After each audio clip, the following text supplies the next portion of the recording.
মাইয়েত নামাজের সামনে হওয়া। অতএব মাইয়েত নামাজের পিছনে থাকিলে জানাজার নামাজ সহিহ হইবে না। মাইয়েত জানাজার স্থানে উপস্থিত থাকা, অনুপস্থিত মাইয়েতের উপর গায়েবী ভাবে জানাজার নামাজ সহিহ হইবে না। মাইয়েত ও মাইয়েতের খাটিয়া জমিনের উপর থাকা, অতএব বিনা ওজরে যদি মাইয়েতকে কোন সাওয়ারির উপর রাখা হয় অথবা লোকেরা উঁচু করে ধরিয়া রাখে, তাহা হইলে জানাজার নামাজ সহিহ হইবে না।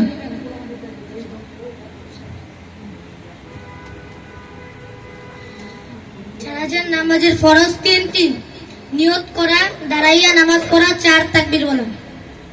জানাজার নামাজের সুন্নত 4টি। ইমাম মাইয়াতের সিনা বরাবর দাঁড়ানো, প্রথম তাকবীরের পর সানা পড়া, দ্বিতীয় তাকবীরের পর দরুদ শরীফ পড়া, তৃতীয় তাকবীরের পর জানাজার দোয়া পড়া। মাইয়াতের কাফন, পুরুষের জন্য 3টি কাপড় দেওয়া সুন্নত, চাদর, ইজার, কুর্তা। মহিলাদের জন্য 5টি কাপড় দেওয়া সুন্নত, চাদর, ইজার, কুর্তা, সারবন্ত বা উড়না, সিনাবন্ত। জানাজার নামাজ পড়ার নিয়ম। প্রথমে নিয়ত করিবে। নিয়ত অর্থ মনের ইচ্ছা, অতএব মনে মনে নিয়ত করিলেই হইবে। নিয়ত মুখে উচ্চারণ করিলেও দোষ নেই। নিয়ত, আমি ফরজে কিফায়া জানাজার নামাজ 4 তাকবীর সহিত আদায় করিতেছি, আল্লাহু আকবার। প্রথম তাকবীর বলিয়া সানা পড়িবে, দ্বিতীয় তাকবীর বলিয়া দরুদ শরীফ পড়িবে, তৃতীয় তাকবীর বলিয়া জানাজার দোয়া পড়িবে, চতুর্থ তাকবীর বলিয়া সালাম ফিরাইবে। মুহতারাম হাজিরিন, এই বিষয়টি আমাদের স্মরণ রাখতে হবে যে জানাজার প্রত্যেক তাকবীর বলার সময় হাত বাঁধিয়া রাখিবে। ঈদের নামাজের মতো হাত উঠাইবে না।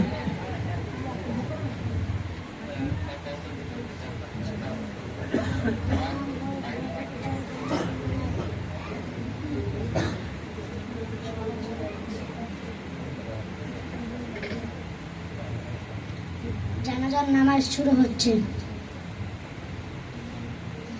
আমি ইমাম হয়ে জানাজা নামাজ ফরজে কিফায়া 4 তাকবীর সহিত আদায় করিতেছি। আল্লাহু আকবার, ওয়ালা ইলাহা গায়রুক, আল্লাহু আকবার। আল্লাহুম্মা সাল্লি আলা মুহাম্মাদিন ওয়া আলা আলি মুহাম্মাদ কামা সাল্লাইতা আলা ইব্রাহিম ওয়া আলা আলি ইব্রাহিম ইন্নাকা হামিদুম মাজিদ। اللهم بارك على محمد وعلى آل محمد كما باركت على إبراهيم وعلى آل إبراهيم إنك حميد مجيد. الله أكبر. اللهم اغفر لحينا وميتنا وشاهدنا وغائبنا وصغيرنا وكبيرنا وذكرنا وأنثانا. اللهم من أحييته منا فأحيه على الإسلام وما توفيته منا فتوفه على الإيمان. الله أكبر. السلام عليكم ورحمة الله. السلام عليكم ورحمة الله. مرحبا مرحبا.